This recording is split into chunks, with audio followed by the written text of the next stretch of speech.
McGrowl, Book 2, Chapter 6, Survival of the Fittest. Will Fluffy and Sophie Morris please come forward? Principal Grimble enunciated boldly from his viewing stand near the finish line. Principal Grimble pulled out his reading glasses and referred to a bunch of 3x5 note cards he kept in his bulging pockets. He continued, Fluffy is a 2-year-old poodle that loves children and other dogs and enjoys playing with chew sticks and pull toys. He looked up. And who doesn't? He chuckled at his own little joke, but nobody else seemed to think it was very funny. McGrowl watched as Dog and Master moved to the front of a large obstacle course. He carefully surveyed the randomly placed cans, bottles, and wastebaskets that littered the field. Each team had to weave around the objects as quickly as they could. Points were taken off if they knocked over anything. McGrowl knew the course backward and forward. He had come yesterday and previewed it, and could have completed it blindfolded if necessary. The very first step was to remove the leash from the dog. This, for many, was the hardest part of the entire event. Who knew whether the pet might suddenly decide to make a break for home or escape to the nearest fire hydrant? The crowd watched nervously as Sophie reached down, removed the leash, and slipped her poodle a piece of ginger snap she had been saving since recess. Fluffy eagerly took the bribe and moved forward through the course, following closely and obediently at her master's side. So far, so good. Even Thomas had to admit that she was doing surprisingly well. As they came into the home stretch, Dog and Master had managed to avoid knocking over a single object. The boy looked over at McGrowl anxiously. The dog didn't respond. He was busily observing wind conditions. Overqualified though he was for the task at hand, McGrowl was taking nothing for granted. Sophie Morris's friends and family quietly hoisted a large banner that read, "We love you, Fluffy." Dog and Master twisted their way in and around the complicated pathways. And then the poor dog made a tragic mistake. Thinking she had reached the end of the course, she jumped up, suddenly and unexpectedly, onto Sophie. The girl was taken off balance and fell backward, knocking over 3 or 4 of the obstacles. A gasp arose from the crowd. Sophie looked over expectantly at Mr. Grimble, as if he might offer a reprieve. He didn't. Distracted and disillusioned, Sophie continued and managed to knock over every single object that remained in her path. Fluffy, however, seemed to have no idea of how badly she had behaved and jumped around, barking happily. Esther Mueller's dog, Rumpelstiltskin, having pulled off every last shred of his ridiculous outfit, performed well and was currently in 3rd place. The dog was so diminutive that he could hardly have knocked over an obstacle if he had tried. He was, however, unusually slow and deliberate and paused incessantly to think about what he was doing. A panel of judges chosen from the small pool of middle school honour students scribbled away. They held up their results high above their heads. Accuracy, 9. Speed, 2.5. Thomas breathed a sigh of relief. Stuart Seltzer's beagle, Franklin, surprised everyone. The dog might have had a real shot at top honours, except for the fact that Stuart became overly excited during the race and had to suddenly leave to go to the bathroom. Much to no one's surprise, Ralph Seidel and Willie performed quite well and were currently in 1st place. McGrowl wasn't impressed. He felt that Willie gave a capable but nonetheless lacklustre performance. McGrowl is a 3-year-old golden retriever that enjoys chasing cats and loves mashed potatoes and Chinese food. Adrenaline began to course through McGrowl's highly advanced neurosystem. Every muscle in his body stood poised and ready to spring into action.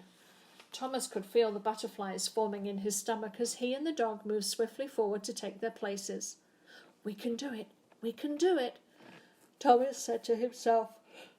McGrowl looked up at the boy and nodded his head in resolute agreement. All eyes were on the dog and Thomas. Suddenly, without warning, the dog sensed something and let out an involuntary growl. Only McGrowl could have heard it, but a noise that sounded an awful lot like purring was coming from somewhere in the crowd. "What's happening?" Thomas whispered under his breath. McGrowl told Thomas not to worry, but Thomas knew something was definitely the matter. "Easy, boy. Steady now." He gave the dog a reassuring pat. "On your mark, get set, go!"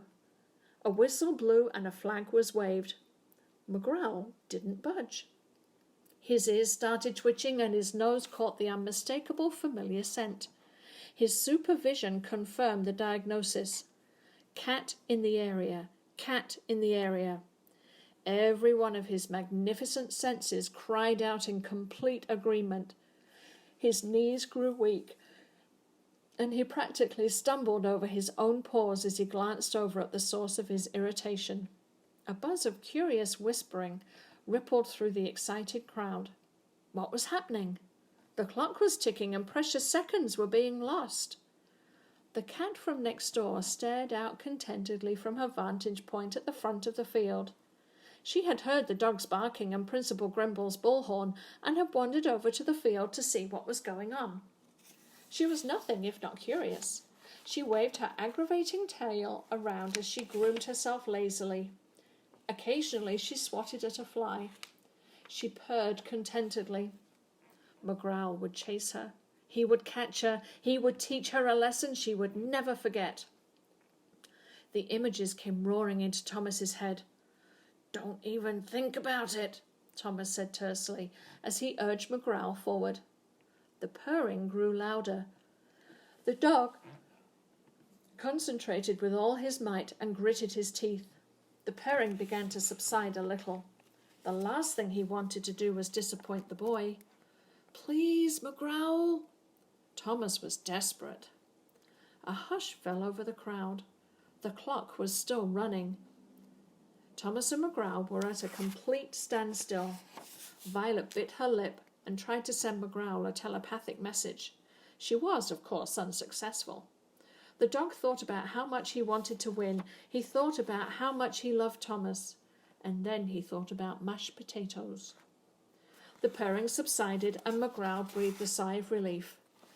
"Good boy," Thomas thought. "Let's get going."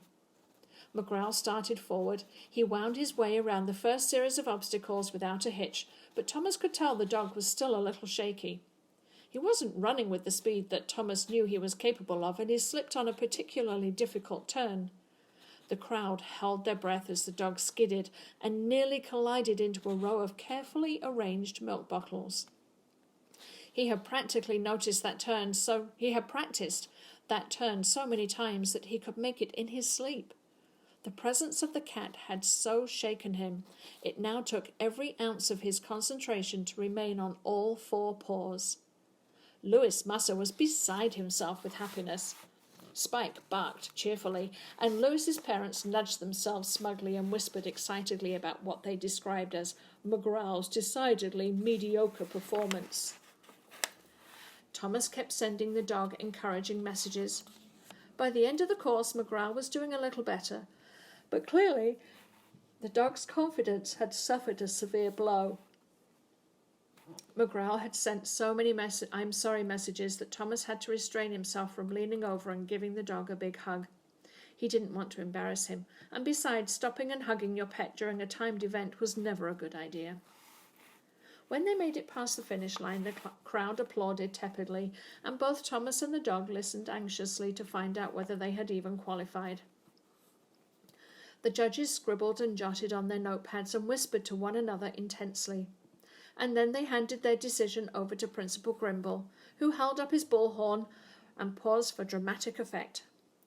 "First to qualify," he looked over at the judges. "Drum roll, please, Miss Thompson." He looked back at Principal Grimble as if he were out of his mind. "Louis Musser's dog Spike." Everyone applauded loudly. Ruth Seidel and Willie came in second. The crowd roared. McGrowl listened anxiously. Third place wouldn't be that bad, he consoled himself. He whined, miserably when he heard Principal Grimble's booming voice, and congratulations are in order to Stuart, Sulzer and Franklin for placing third. Thomas softly reminded him that no matter what, McGrowl would always be first in his heart. McGrowl looked up at the boy gratefully, but had to admit he didn't feel all that much better. When McGrowl heard Principal Grimbles announce that Rumpelstiltskin, the Chihuahua, was in fourth place, he held his paws over his ears and hung his head. And fifth, but not least, Principal Grimble announced proudly, Thomas and McGrowl. If dogs could blush, he would have blushed with shame. A smattering of polite applause arose from the crowd, and then all 5 qualifying finalists lined up on the platform to accept their certificates of commendation. Thank you, children. Thank you, dogs. Thank you, weather, for cooperating. Don't forget to sign out with your homerooms before you get on your buses. Principal Grimble took a deep breath and smiled broadly. The Big Dog Show is in 2 weeks. To each and every one of our delightful canine competitors, I have only one thing to say. He paused dramatically. May the furs be with you. A groan went up from the disbanding crowd. As much as everyone hated Principal Grimble's joke, they hated his puns even more. McGrowl, Thomas and Violet headed for home. What happened to McGrowl today? Violet wondered. He doesn't like cats, Thomas answered. It's a problem. So I gathered. Violet picked up a white tufted dandelion and blew on it gently. Can't you do anything about it, like desensitizing exercises or something? Spidery little ceilings floated in the air. We're working on it, Thomas replied. McGrowl walked beside Thomas and Violet with his head held low. He wasn't feeling very good about himself. He wanted so badly to be a good dog. I know how hard you tried, and that's all that counts, Thomas said gently. We'll do better next time. I know we will. McGrowl gave Thomas a mournful look. Violet glanced over sympathetically. She could imagine how badly McGrowl felt. If Sophie Morris's dog Fluffy had done one tiny bit better, McGrowl wouldn't have even qualified. Next time, McGrowl thought, I will make Thomas so proud of me. He was determined to win. Nothing would stand in his way. They arrived at Thomas's house, and everyone stared at the caravan of shiny black limousines stationed in the driveway. An impressive visitor had come to call on Thomas and his family, and Thomas had a feeling he knew exactly who it was.